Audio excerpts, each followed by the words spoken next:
Okay, तो आपने previous class में एज ऑफ यहाँ तक पढ़ लिया था कि अर्थ कैसे जनरेट हुई थी, कैसे उसका ओरिजिन हुआ, कैसे हमारा सोलर सिस्टम बना था।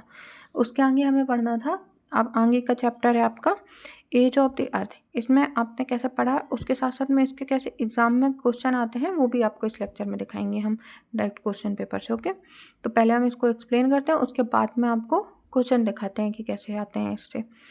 तो स्टार्ट करते हैं हम। So the age of the, आप क्या क्या करिए, जैसे आपको ये सीरीज बेनिफिशियल कब होगी, अगर आपके पास में ये बुक है, आप एक बार सेल्फ रीडिंग करिए इस बुक को, उसके बाद में लेक्चर को देख लीजिए।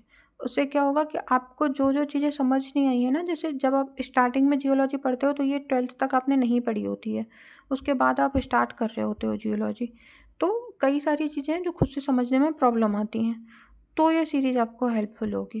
ओके, इसलिए हम ये सीरीज़ बना रहे हैं ताकि आपके अंदर एक बुक रीडिंग की हैबिट डेवलप हो सके। फिर जब आपको, क्योंकि बुक समझ नहीं आती है तो आप बुक को बंद कर देते हो।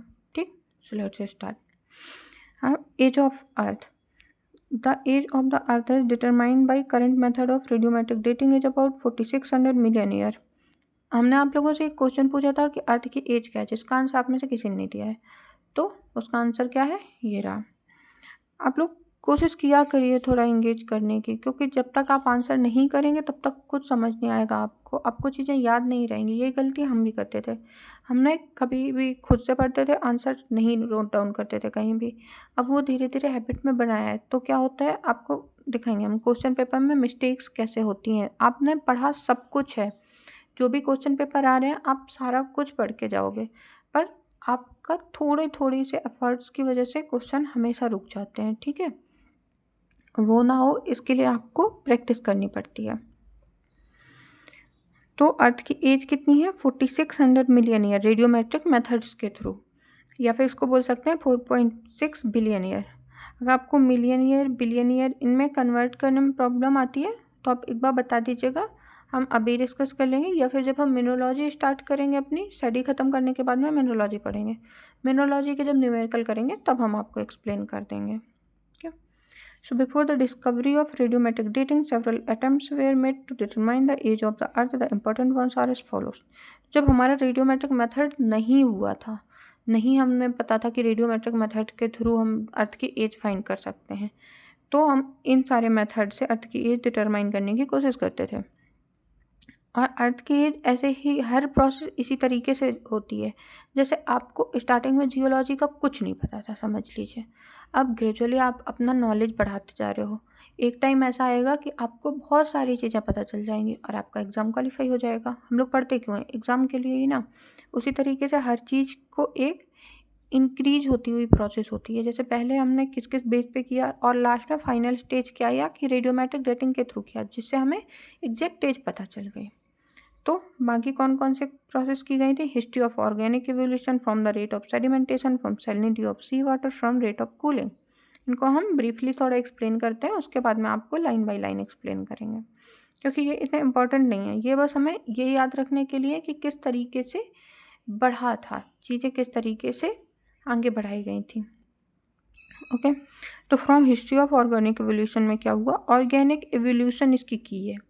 इस पे माना गया कि जो लाइफ थी वो पहले यूनिसेलुलर थी, उसके बाद में लाइफ आपकी मल्टीसेलुलर होती गई, कॉम्प्लेक्स एनिमल बनते गए। तो जो उनकी कॉम्प्लेक्सिटी थी, कॉम्प्लेक्सिटी को बेस मान करके इसमें अर्थ की एज डिटरमाइन की गई।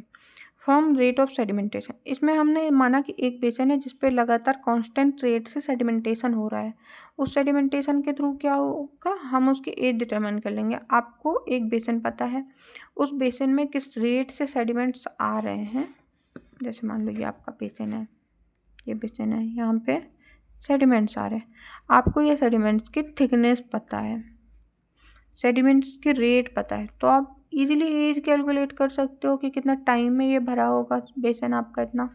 तो इस पे बेसन को इस तरीके से कैलकुलेट किया गया।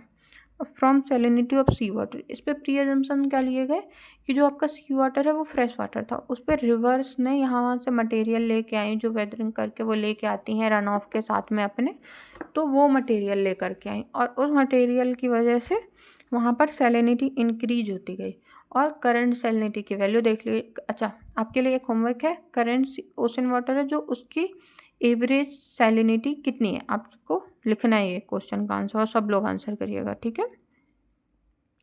तो इसकी सैलिनिटी बढ़ी, अब लगातार किस रेट से सैलिनिटी बढ़ रही है वो हम देखते जाएंगे।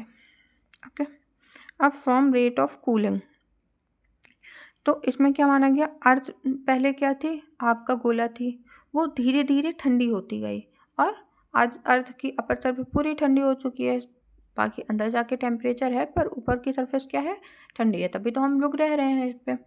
तो उन्होंने एक कांस्टेंट रेट मानी कूलिंग की कि हमेशा इसी रेट से कूल डाउन हो रही थी अर्थ, और उसके बाद में उन्होंने देखा कि अच्छा इतनी होगी अर्थ की एज। तो ये हो गया हमारा बेसिक। अब हम आगे का स्टार्ट करते हैं वन बाय वन। ओके, तो start from history of organic evolution. As soon as Earth cooled and solidified, life appeared on it. Initially, the organism had a simple body structure. The complexity increased with passage of time. क्या कहा, जो earth surface थी वो जैसे ही ठंडी हुई और solidify हुई तो उस पर क्या हुआ, लाइफ अपीयर होना शुरू हो गई। लाइफ कब आपके अपीयर हुई थी, ये क्वेश्चन भी आया एग्जाम में कि लाइफ फर्स्ट अपीयर कहाँ कब हुई थी। देखिए आपको हम क्वेश्चन पेपर भी लेके आए थे, आज आपको दिखाते हैं, ये रहा। Which of the following age is known age age of early life, मतलब लाइफ कहाँ पर आपके सबसे पहले हुई। अब जैसे ही आप ये देखोगे तो आप कंफ्यूज हो जाओगे कि कहाँ पे हुई थी, इसलिए आपको बोलते हैं कि आप बहुत ध्यान से पढ़ा करिए। कोई भी ऐसे बहुत टफ क्वेश्चन पेपर नहीं आते हैं जियोलॉजी के, बहुत ईजी पेपर आता है जियोलॉजी का, बस हमें कंसिस्टेंसी बना के रखनी है। ठीक, जैसे ही अर्थ ठंडी हुई वैसे ही उस पर सिंपल बॉडी जो ऑर्गेनिज्म थे वो ओरिजिनेट हुए। उसके बाद में उनकी कॉम्प्लेक्सिटी टाइम पास होने के साथ साथ में इंक्रीज होती गई। Man which has evolve quite recently possess the most complex structure. From the history of organic evolution, the biologists have determined the age of Earth to be about 1000 million year. तो man क्या है, हमारा most complex है, अर्थ पे जो रह रहे हैं जो भी जीव हैं उनमें बहुत कॉम्प्लेक्स है। तो ह्यूमन का एवोल्यूशन कब हुआ, अभी ही हुआ है एवोल्यूशन पीरियड में। अब उसके बाद में वो जो बाकी के ऑर्गेनिज्म थे उनसे लेकर के अभी तक हमारा जो ऑर्गेनिक एवोल्यूशन चल रहा है उसके लिए, अब ऑर्गेनिक एवोल्यूशन है तो उसकी ये डिटरमाइन कौन करेगा, जियोलॉजिस्ट को तो ऑर्गेनिक एवोल्यूशन नहीं पता होगा, क्योंकि हम क्या करते हैं, हम उनकी डेथ के बाद पढ़ते हैं, जो पहले थे उनके बारे में स्टडी नहीं करते हैं हम। डेथ के बाद क्या मटेरियल बचा और क्या फॉसिल फॉर्म में प्रिजर्व हुआ उसके थ्रू हम पास्ट की रिकवरी करते हैं।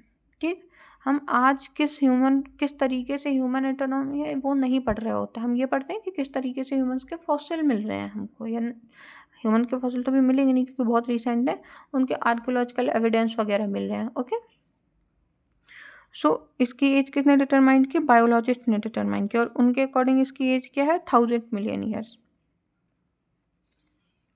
सेकेंड पढ़ेंगे from rate of sedimentation. So the formation of sedimentary rock started with the solidification of the earth. Hence effort were made to calculate the age of earth from the rate of sedimentation in the ocean. तो अर्थ जैसे जैसे हमारी formation of sedimentary rock थी वो कैसे start हो गई, जैसे ही अर्थ सॉलिडिफाई हुई। ये हमने सेडिमेंटोलॉजी में भी पढ़ा है कि जैसे ही कोई स्ट्रक्चर बनता है एजेंसीज वर्क करती हैं उसको प्लेन पे लाने की, तो सॉलिडिफिकेशन होती है अर्थ की। इससे क्या हुआ, एफर्ट्स किए गए एज को कैलकुलेट करने के लिए, किसके बेस पे, सेडिमेंटेशन के बेस पे, जो ओशियन है उस पर कैसा सेडिमेंटेशन हुआ है। The method involve was to determine the total thickness of sedimentary rock that had been deposited during the earth's history and then to divide it by rate of sedimentation. तो इसके लिए क्या किया गया, इन्होंने टोटल थिकनेस को लिया sedimentary rocks की और ये निकाला कि इसको कितनी थिकनेस कितने टाइम में हुई होगी, और उससे अर्थ हिस्ट्री के बारे में हमने पता किया। ये बेसन एनालिसिस वैसे भी हम करते हैं सेडिमेंटोलॉजी में। This method give age around 500 million year. तो इसने कितनी दी थी आपकी, ये रही जो ऑर्गेनिक एवोल्यूशन थे इन्होंने 1000 मिलियन ईयर दिया, इसने और कम दी 500 मिलियन ईयर दी। अब ये एज में बहुत सारी डिफ़िकल्टीज थी, जो क्या थी, different sediments accumulate at different rates under varying condition. A rate of sedimentation determined from recent sediments cannot necessarily be applied to the past. अब ज़रूरी तो नहीं है कि हर सेडिमेंट जो है वो सेम ही रेट से इरोड हो रहा हो, सेम ही रेट से एक्यूमुलेट हो रहा हो किसी बेसन में। मैं पढ़ा था, याद करिए, सेडिमेंटोलॉजी के लेक्चर में हमने क्या पढ़ा है कि हर रॉक टाइप अपना कौन सी एजेंसीज उस पर वर्क कर रही हैं उसके वजह से वो इरोड होता है। किस कौन सा रॉक टाइप है वो कितना ज़्यादा इरोड होगा ये उसके सोर्स एरिया पे भी डिपेंड करता है, और एजेंसीज कैसी वर्क कर रही हैं उनकी एनर्जी क्या है उस पर भी डिपेंड करता है। तो ऐसा नहीं हो सकता है कि उसकी रेट की कंडीशन कभी वेरी ही नहीं की हुई, तो ये जमसन ये भी गलत हो गया। और दूसरा क्या होगा, रेट ऑफ सेडिमेंटेशन हम ये नहीं कह सकते हैं क्योंकि हम पास्ट का सेडिमेंटेशन रेट नहीं पता है हमको, हमें तो रिसेंट का देख सकते हैं ना। तो रिसेंट का सेडिमेंटेशन रेट देख के हम ये नहीं बोल सकते हैं कि पास्ट में भी ऐसा ही था, बराबर ही सेडिमेंटेशन चल रहा था। हो सकता है पास्ट में रॉक बहुत सॉफ्ट रही हो तो इरोजन ज़्यादा हो रहा हो, ज़्यादा सेडिमेंटेशन रेट रहा हो, या फिर बहुत हार्ड रॉक रही हो तो सेडिमेंटेशन कम रहा हो, नेचुरल एजेंसीज बहुत स्लो रही हो तो सेडिमेंटेशन कम रहा हो, इसलिए ये मेथड भी गलत हो जाता है। सेकेंड मेथड है हमारा from salinity of sea water. So it is assumed that the ocean originally had fresh water. It the amount of salt carried to the ocean each year by river is known, it can be calculated how much time took to accumulate the salt now present in the ocean. तो अगर हम ये assume करें कि जो ocean है उस पर ओरिजिनली कैसा था, फ्रेश वाटर था, और जो अमाउंट ऑफ सॉल्ट है वो कैसे आया, हर साल रिवर्स ले करके आ रही हैं उस पर, तो ये कैलकुलेट किया जा सकता है कि कितने टाइम में ये अभी तक एक्यूमुलेट हुआ है प्रेजेंट टाइम में ओशियन बेसिन में। This method give an age of about 120 million years. This estimate was not accurate as the rate of accumulation of salt could never have been uniform all through the history of the earth. अब इससे कितनी as determine की गई, method ने कितनी as थी हमको, 120 million year. अब जो मेथड इसने माना था कि सेडिमेंटेशन रेट सेम है वही तो इनने भी लगभग फॉलो किया। तो जब हमने ये मान लिया कि सेडिमेंटेशन रेट ही फ्लो नहीं थी हमारी, फिक्स नहीं है, तो हमारा rate of accumulation of salt भी फिक्स नहीं होगा, इसलिए ये मेथड भी गलत मान लिया गया। From rate of cooling, in 1897 the British physicist Lord Kelvin calculated the age of Earth from the temperature difference between initial molten phase and present state. इन्होंने क्या किया, ये एक फिजिसिस्ट थे लॉर्ड केल्विन, जिन्होंने जो अर्थ की इनिशियल स्टेज थी, इनिशियल क्या थी, मोल्टन स्टेज थी, तो मोल्टन स्टेज से इन्होंने ये माना कि अभी तक अगर वो ठंडी हो रही है, अपनी हीट को रेडिएट कर रही है, तो उस रेडिएशन के थ्रू उन्होंने एज कैलकुलेट करने की कोशिश की कि प्रेजेंट टाइम में उनकी एज कितनी हो गई होगी अर्थ की।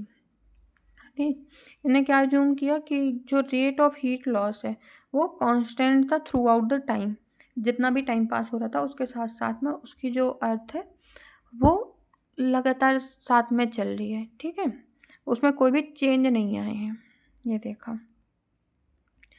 तो इनकी एज कितनी निकली, this method give age of 20 to 40 million year. देखो, सबसे पहले 1000 निकाली, फिर 500 निकाली, 120 निकाली, अब जब कूलिंग से निकाली तो 20 to 40 million year he I, which was more than 100 times lower than current estimate. और 100 क्या है जाके 4600 मिलियन ईयर, तो 100 टाइम से भी कम है इनकी एज जो इसके मेथड से आई थी।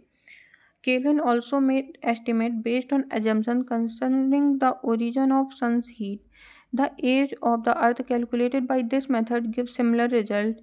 Thus, in this figure range from 20 to 40 million years, Kelvin's estimate for sun and earth were wrong because he did not take into account the furnace heat generated by decay of the radioactive element. तो इनका assumption गलत ही क्यों हुआ, ठीक, ये बताया गया है इस पे। तो केल्विन ने क्या एजम्पशन लिया था कि जो सन है उस पे और जो अर्थ है ये सब रेडिएट आउट कर रहे हैं हीट को और कूल हो रहे हैं, पर इन्होंने ये देखा ही नहीं कि जो ओरिजिन है सन की हीट का वो क्या है, इन्होंने माना कि सन की जो हीट है वो ग्रेविटेशनल फोर्स के कारण जनरेट हुई है। कौन सा ग्रेविटेशनल फोर्स? जैसे हमने पढ़ा था जब हमने नेबुलर हाइपोथेसिस पढ़ी है इसके पहले वाले लेक्चर में, तो उसमें हमने बताया था ना ग्रेविटेशनल फोर्स कैसे एक्ट कर रहा है सन पे, कैसे उसके एक्ट की वजह से जो उसके कंपेनियन स्टार थे, बाकी स्टार थे, उन पे कैसा इफेक्ट आ रहा था। तो इन्होंने भी माना कि जो सन की हीट है वो ग्रेविटेशनल हीट की वजह से ही है, और माना कि कैलकुलेट कर ली कि कैसे कैसे उसकी हीट जब ग्रेविटेशनल फोर्स से ही है तो रेडिएट आउट होती जा रही है। तो इन्होंने जो बहुत ही, ये फेयर्स हीट का मतलब होता है बहुत ही इंटेंस हीट।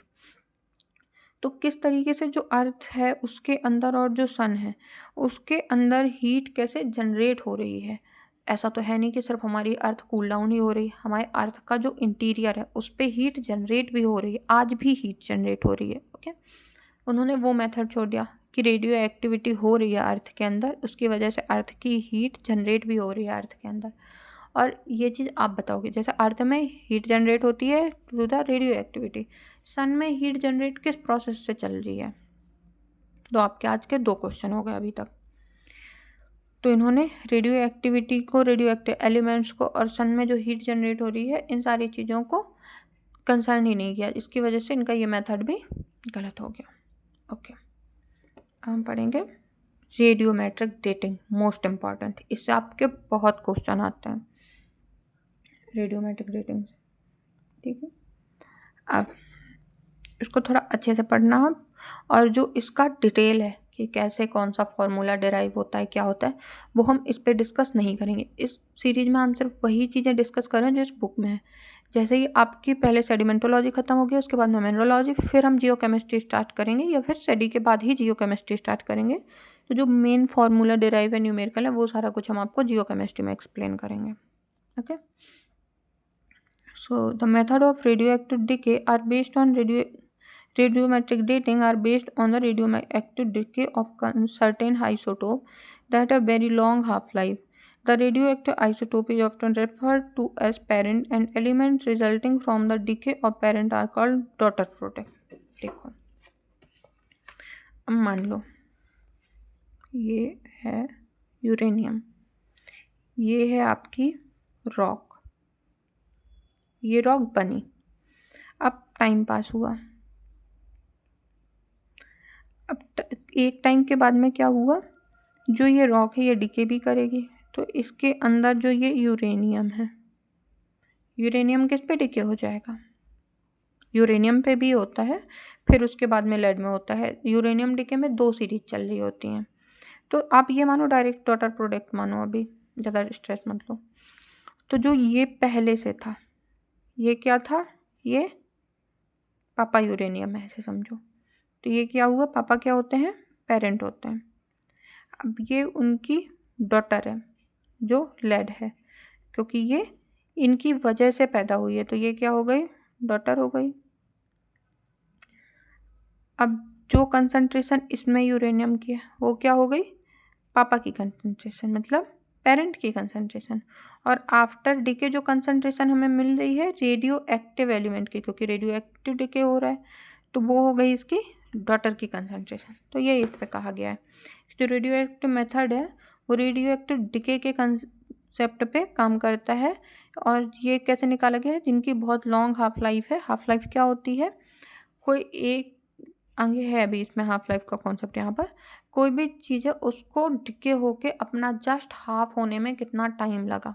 जैसे अगर आपके पास में यूरेनियम के, मान लीजिए ऐसा होता नहीं है पर मान लेते हैं एक्सप्लेन कर, यूरेनियम के 2 पार्टिकल हैं, तो एक हाफ लाइफ के बाद में हमारा एक पार्टिकल चला जाएगा, 50% ख़त्म, और एक बचेगा, वो हाफ लाइफ होती है। So the radio active isotope often referred as parent, parent होगा जो कि पहले से जनरेट हो रखा होगा, पहले से रॉक में अपना मिलेगा। Element resulting from the decay of parents are called daughter product. The age of rock and minerals that contain radioactive isotope is determined by measuring the accumulation of daughter product in them. This procedure is called radiometric dating. Radiometric dating is very reliable because the radioactive decay proceeds at a constant rate and it remains unaffected by any physical or chemical agent. तो radio active जो decay है वो बहुत ही अपना reliable method होता है। क्यों? क्योंकि जो ये टी हाफ है, ये टी हाफ आपकी फिक्स होती है। तो जिस भी अपन प्रोडक्ट के लिए निकाल रहे हैं, जिस भी रेडियो एक्टिव मटेरियल के बारे में हम एज फाइंड कर रहे हैं, उसकी हाफ लाइफ तो फिक्स होगी। तो ये हमें बहुत ही रिलायबल प्रोसीजर होता है। और रेडियो एक्टिव प्रोसीजर क्या कहलाता है? रेडियोमेट्रिक। कि जो एज ऑफ मिनरल है वो रेडियो एक्टिव मिनरल्स को डिटरमाइन करते हैं, उसका एक्यूमुलेशन मेजर करते हैं। जो हमारा डॉटर प्रोडक्ट बना है उसका एक्यूमुलेशन रेट मेजर करते हैं, और यही प्रोसेस क्या कहलाती है? Radiometric. Okay. A commonly used term is radiometric dating is half-life. It is a common way to expressing the rate of radioactive decay. ठीक, तो कितने टाइम में वो अपना जितनी उसकी कंसंट्रेशन है उसका हाफ हो जाता है, उसको बोलते हैं हम उसकी हाफ लाइफ। एक सेकेंड, आपको डिस्टर्बेंस आ रही होगी। ओके, ये हो गई हाफ लाइफ। अब हाफ लाइफ का एक छोटा सा आपको फॉर्मूला बताते हैं हम। ये सारी चीज़ें पढ़ेंगे जियो केमिस्ट्री में, अभी परेशान मत होना ज़्यादा इसके टर्म सुन के। मान लीजिए कोई चीज़ 100 है, तो टी वन हाफ लाइफ में ये कितना होगा? 100/2। फिर मान लीजिए हाफ लाइफ को लिखते हैं टी हाफ से, टी 1/2, तो क्या होगा? 100/2 हाफ लाइफ। इसी तरह जब यहाँ पर 3 टी हाफ हो जाएंगे तो क्या हो जाएगा? 3 बार इसको आधा आधा करेंगे। इसी तरह मान लीजिए n हाफ लाइफ है, n टी 1/2, तो ये कितना हो जाएगा? 100/2 n टाइम। ठीक, तो इसको हम ऐसे लिख सकते हैं ना, ये वाले को 100/2 की पावर n, है ना। अब जो पेरेंट होता है उसको हम, जो इनिशियल यहाँ पर है, उसको P0 से रिप्रेजेंट करते हैं। और इसमें होगा क्या? अब ऐसा तो है नहीं कि पूरा का पूरा यूरेनियम में वो कन्वर्ट हो जाए। अच्छा चलो, यूरेनियम 2 मेथड का होता है। यूरेनियम नहीं लेते हैं हम, पोटेशियम आर्गन ले लेते हैं, क्योंकि ये एक ही बार में हो जाता है। तो जो ये के है, ये पेरेंट रॉक में है, ये आर्गन बना, तो कुछ आर्गन इस पे पहले से रहा होगा, वो आर्गन इनिशियल होगा, इसको बोलते हैं इनिशियल डॉटर न्यूक्लियाई। और कुछ आर्गन फिर ये वाला जो इनिशियल था ना, ये भी इस पे प्रेजेंट होगा, तो आर्गन इनिशियल भी है इस पे, आर्गन डॉटर न्यूक्लियाई भी है इस पे। और जो पोटेशियम है, ये पोटेशियम इस पे है, तो ये कैसा होगा? पोटेशियम इनिशियल होगा ना, क्योंकि ये इनिशियल पेरेंट न्यूक्लियाई है। अब ऐसा तो है नहीं कि एक ही हाफ लाइफ में पूरा का पूरा पोटेशियम आर्गन में कन्वर्ट हो गया, तो इस पे कुछ तो पेरेंट न्यूक्लियाई बची, तो वो पी बची आपकी, जिसको हमने लिखा सिर्फ पोटेशियम से। तो इसी तरह जो ये वाला टर्म था टी हाफ वाला, इसको हम ऐसा लिख सकते हैं इस 100 की जगह कि इनिशियल पेरेंट न्यूक्लियाई अपॉन 2 की पावर n, ये क्या हो गई? nth हाफ लाइफ की वैल्यू इतनी हो गई। ओके, अब आप एक क्वेश्चन नोट डाउन करो कि अगर इनिशियल पेरेंट न्यूक्लियाई की कंसंट्रेशन थी 2 4 3 2, तो after 6 half life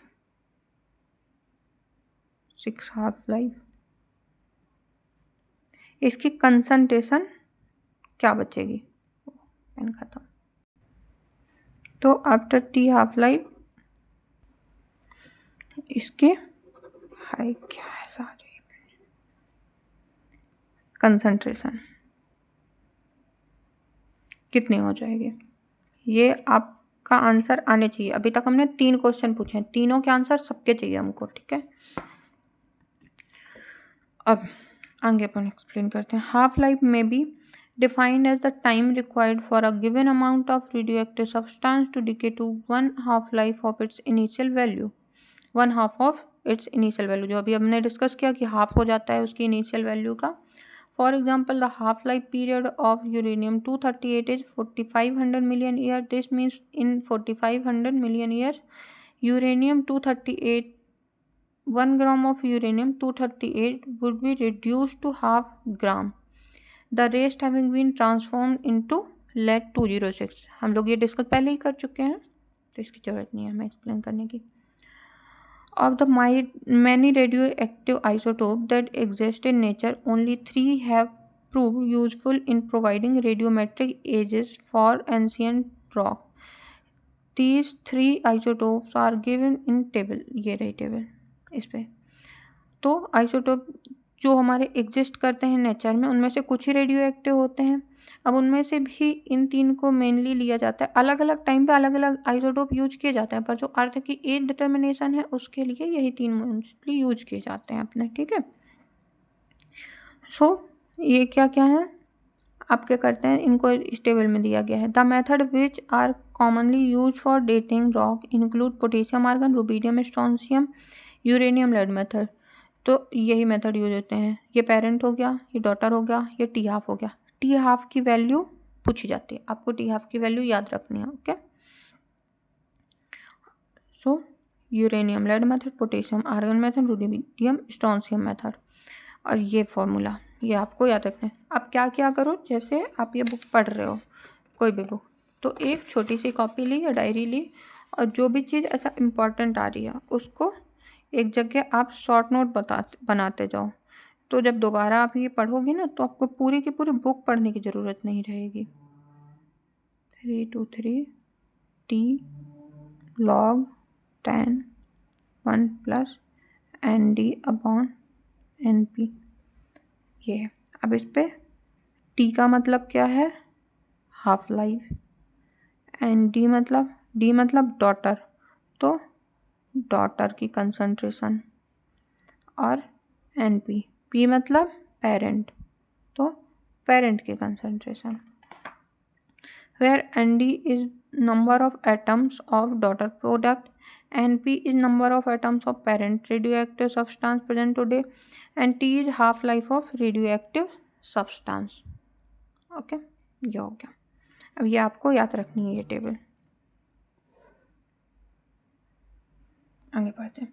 in practice mass spectroscopy are used to measure precisely and accurately the quantity of parent and daughter radioactive substance in rock in radioactive dating. It is assumed that none of the daughter product has been leached out from the source rock and none have been introduced from outside. तो ये हम determine किससे करते हैं इसकी as, मास spectrometer से। मास spectrometer क्या है, एक बहुत बड़ा सा इंस्ट्रूमेंट होता है जिसके थ्रू हम इसकी डिटरमाइन करते हैं कि कितना अपना बचा हुआ है डॉटर, कितना पेरेंट था उसमें, कितना उसका कन्वर्ट हो गया, कितना है, ये सब हम उससे उसकी वैल्यू कितनी है ये मेजर करते हैं। पर मेजर करने में क्या होना चाहिए, जो इसमें रेडियो एक्टिव डेटिंग जिस भी हम सैंपल की कर रहे हैं उसमें ना तो कोई डॉटर प्रोडक्ट है वो लीच्ड आउट होना चाहिए, मतलब बाहर नहीं जाना चाहिए उस रॉक से, और ना ही कोई और मटेरियल है जो कि सेम हो उसे इंट्रोड्यूस करना चाहिए, अंदर भी नहीं आना चाहिए रॉक्स के। तो वो कैसा हो, एकदम आइसोलेटेड मटेरियल हो, उसमें कोई भी केमिकल चेंज नहीं आने चाहिए, उसका हम डेटिंग करेंगे। Radiometric dating method give a figure of some 3500 million years for oldest rock of earth crust. The radioactive analysis of meteorite has yield dates up to 4600 million years, which probably correspond to the age of the earth. तो radiometric dating method जो पहले थी, अभी ये book काफ़ी पहले sir ने लिखी होगी, अब हम लोग अभी पढ़ रहे हैं। अभी हमारे पास में बहुत सोफिस्टिकेटेड इंस्ट्रूमेंट बन चुके हैं, पर उस टाइम पे नहीं रहे होंगे। तो पहले अर्थ की एज हमें क्या पता चली थी, लगभग 3500 मिलियन ईयर, और मीटोराइट के एनालिसिस से 4600 मिलियन ईयर पता चली थी। पर अब क्या है, अब हमारे पास में बहुत ही सोफिस्टिकेटेड इंस्ट्रूमेंट हैं जिनसे हमें अब 4600 मिलियन ईयर्स क्रस्ट की जो मटेरियल है उसकी भी एज पता चल चुकी है। ओके, अब यहाँ से स्टार्ट होते हैं हमारे रेडियोमेट्रिक मेथड। सो पहला है potassium argon method. Potassium argon method में क्या होगा, पोटेशियम होगा, पोटेशियम से आपका हाफ लाइफ के बाद में ऑर्गन में जनरेट होगा। अब हमें ये पढ़ना है कि ऑर्गन मिला कैसे हमको। Okay, so potassium 40 has a half life of 11900 million years. ये हो गई इसकी हाफ लाइफ, आपको रिमेंबर रखनी है।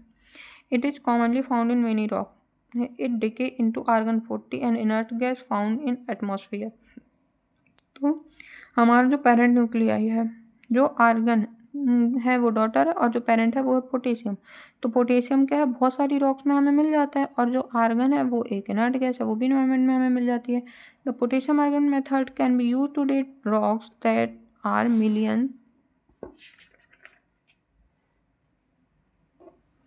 millions of years old, including meteorites. Meteorites की एज कितनी है, 4600 million year. However, rocks younger than 0.1 million year are difficult to date because they contain very little radiogenic argon. अब अर्थ की जब एज ही, इसकी हाफ लाइफ ही इतनी ज़्यादा है, तो 0.1 मिलियन ईयर से कम की जो रॉक होंगी उनको कैलकुलेट करने में डिफ़िकल्टी आएगी, क्योंकि उतना रेडियोजेनिक आर्गन जनरेट ही नहीं हुआ होगा। क्यों? आर्गन कैसा होगा, एक तो रेडियोजेनिक होगा, एक नॉन रेडियोजेनिक होगा। रेडियोजेनिक आर्गन है वो डीके के बाद में उतना जनरेट ही नहीं हो पाया कि उसको डेट किया जा सके। The mineral that are suited for potassium argon dating include biotite, muscovite, hornblende, nepheline. The potassium feldspar such as orthoclase and microcline are unsuitable for potassium argon dating because they likely to lose argon radially at atmospheric temperature. तो ये क्या करेंगे, atmospheric temperature पर। पहले तो ये कौन कौन से मटेरियल हैं जो कि सूटेबल है, तो पोटेशियम आर्गन डेटन के लिए बायोटाइट, मस्कोवाइट, हॉर्नब्लेंड और मफ्लिन जैसे मटेरियल हैं, ये सूटेबल होते हैं, इनमें हम देख सकते हैं। पर जो पोटेशियम फेल्सपार है, जैसे कि ऑर्थोक्लेज, माइक्रोक्लीन, ये अनसूटेबल होते हैं। अनसूटेबल क्यों होते हैं इस डेटिंग के लिए, क्योंकि ये आर्गन को एटमॉस्फेयर में रेडियली, मतलब जो रूम टेम्परेचर है उस पर ही, ये जो आर्गन है इसको रूम टेम्परेचर पे रेडिएट आउट कर देते हैं एटमॉस्फेयर में। जब आर्गन ही कंटेंट नहीं रहेगी उस पर, तो हम आर्गन को डेट कैसे करेंगे, इसलिए ये मटेरियल यूज होते हैं, ये मटेरियल यूज नहीं होते हैं। Second method is rubidium strontium method. Rubidium strontium की एज एक बार पूछी गई थी, तो ये है 50,000 million year. The rubidium strontium method can be applied to record almost any geological age. However, rocks younger than 20 to 30 million years may create analytical difficulties because of minute amount of radiogenic strontium 87%.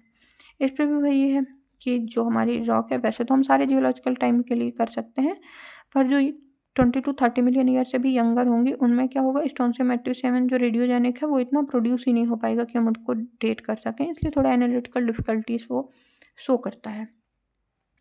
The rubidium strontium method can be used to date such common rock forming minerals as muscovite and all type of potassium feldspar including orthoclase and microcline. जो ऑर्थोक्लेज और माइक्रोक्लीन इस पे date नहीं हो पा रहे थे, वो रुबिडियम स्ट्रोंशियम मेथड में डेट हो जा रहे हैं. ठीक, तो ये मोस्टली सारे ही रॉक फॉर्मिंग मिनरल्स जो नॉर्मल हैं उनसे हम निकाल सकते हैं रुबिडियम की वैल्यू. अब सेकंड मेथड है हमारा uranium lead method. Uranium lead method में क्या है, इसकी हाफ लाइफ यूरेनियम की 238 की क्या है, 4500 million year. Uranium and thorium frequently occur in same mineral and it therefore possible to make two independent age determination of one mineral sample. अब ये यूरेनियम मेथड जो है ये मोस्ट प्रिसाइज मेथड होता है. क्यों? क्योंकि इसमें एक साथ ही दो प्रोसेस चल रही होती हैं. एक तो यूरेनियम से थोरियम बन रहा होता है, फिर लेड बनता है, तो इससे दो साइकिल एक साथ एक ही मिनरल में चल रही होती हैं, जिसके कारण बहुत प्रिसाइजली एज डिटर्मिनेशन होता है. और इसी की वजह से कनकॉर्डिया एंड डिस्कॉर्डिया का कॉन्सेप्ट अपना डेवलप होता है. वो कॉन्सेप्ट भी हम पढ़ेंगे कब, जियोकेमिस्ट्री में. क्योंकि अगर हम इसमें ही सारी चीज़ें इंक्लूड करते जाएंगे ना, तो ये सीरीज बहुत लंबी हो जाएगी. वैसे ही हमारी बुक इतनी मोटी है. सो आगे क्या है, the uranium lead method can be applied over the greater part of geological age range all their usefulness decrease sharply for rock younger than 100 to 200 million year. तो ये भी क्या होती है, सब जगह अपना अप्लाई कर सकते हैं, पर इसको भी कितना होना चाहिए, 100 to 200 मिलियन से यंगर नहीं होना चाहिए. जैसे ही इस यंगर होगी तो थोड़ा डिक्रीज कर जाती है यूथफुलनेस, क्योंकि इसकी कितनी है 4500 मिलियन ईयर है. इसको हाफ होने में इतना टाइम लग रहा है एक बार, तो इतने कम में थोड़ी तो प्रॉब्लम आएगी. This method is less commonly use than the potassium argon rubidium strontium method but may be use to date rare mineral in which uranium and thorium are major constituent. It is frequently applied to minerals such as zircon and sphene. अब ये तो special कोई mineral नहीं चाहिए था, जो normal rock forming mineral है उनमें ही मिल जा रहा था, तो इसलिए इसमें कोई दिक्कत नहीं थी. पर जो यूरेनियम है वो ऐसे ही किसी भी मिनरल में तो मिल नहीं जाता है, किसी भी रॉक में नहीं मिल जाता है. तो इसको डेट करने के लिए हमें थोड़ा स्पेसिफिक होना पड़ता है। ऐसे मिनरल रेयर मिनरल होते हैं जो यूरेनियम, थोरियम ये अपने वो मेजर कॉन्स्टिट्यूएंट में हो, ऐसी रॉक्स को ढूंढना पड़ता है। और जैसे कि जिरकन का होता है, स्पिन का होता है, तो हमारी रॉक की एज भी जिरकन क्रिस्टल के थ्रू देखी गई है कि जिरकन की एज कितनी है। It should be noted that uranium lead method much of are of much greater value than thorium lead method till later now only rarely use. अब जो यूरेनियम लेड मेथड है इसकी वैल्यू भी प्रिसाइज है क्योंकि इसमें 2 साइकिल चल रही होती हैं, तो ये ज़्यादा यूज किया जाता है compare to thorium lead method. ये जो थोरियम लेड मेथड है ये अब बहुत कम यूज किया जाता है, ठीक है, रेयरली ही यूज होता है। अब हमारा लास्ट है रेडियो कार्बन मेथड।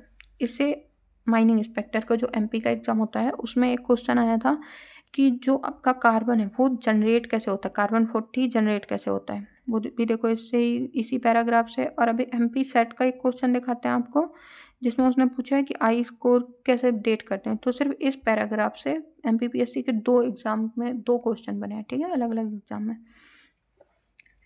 तो there are 3 isotope of carbon 12, carbon 30, carbon 40। अब this carbon 40 is radio active. इनमें से कार्बन 12, कार्बन 13 और कार्बन 40 में से कार्बन 40 हमारा रेडियो एक्टिव, बाकी ये नॉन रेडियोजेनिक है। Since it has half life of only 5730। ये भी पूछी गई थी आपकी किसी एक एग्जाम में कि इसकी हाफ लाइफ कितनी है, तो हाफ लाइफ इसकी इतनी है। It can be use to date events of recent geological history. जब इसकी हाफ लाइफ सबसे कम है तो ये रिसेंट जो हिस्ट्री है उसको डेट करने में काम आता है। Although carbon 40 is use only useful in dating the last small fraction of geological time. तो जो 75,000 ईयर तक का टाइम है उसको ही डेट करने के लिए यूज करते हैं। It has become an important means of dating ice age and archaeological material. जब ये रिसेंट को डेट करता है इसी वजह से ये आइस एज को डिटेक्ट करने में मदद करता है और जो आर्कियोलॉजिकल मटेरियल मिल रहा है उसमें हेल्पफुल होता है। Radiocarbon is produced in atmosphere by cosmic ray bombardment of nitrogen 40. The carbon 40 combines with oxygen to form carbon dioxide, which is observed by living organism.